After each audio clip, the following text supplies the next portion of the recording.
Cockroach Janata పార్టీని స్థాపించిన కొన్ని గంటల్లోనే ఇన్స్టాలో కొన్ని కోట్ల మంది ఫాలోవర్స్ అయ్యారు. దీనికి ప్రధాన కారణం యువత, నిరుద్యోగులు, ప్రభుత్వాలపైన అసంతృప్తి నెలకొల్పేందుకే ఈ యొక్క కాక్రోచ్ పార్టీ పనిచేస్తుందని ఆ పార్టీ వ్యవస్థాపకుడు తెలియజేశారు.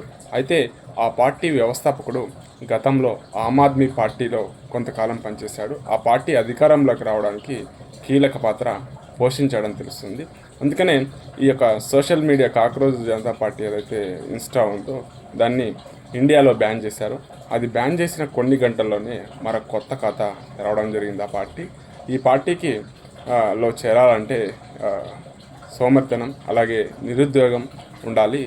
అటువంటి వాళ్ళు మాత్రమే ఈ పార్టీలో చేరాలని ఒక నిబంధనలు ఉన్నట్టుగా తెలుస్తుంది. ఎందుకంటే గతంలో సుప్రీంకోర్టు న్యాయమూర్తి అయినటువంటి వ్యక్తి యువతను ఉద్దేశించి మాట్లాడిన మాటలు ఆ విధంగా ఉన్నాయి కాబట్టి వీటినే కొలమానంగా పెట్టి ఈ యొక్క కాక్రోచ్ జనతా పార్టీని స్థాపించినట్టుగా తెలుస్తుంది. Thank you.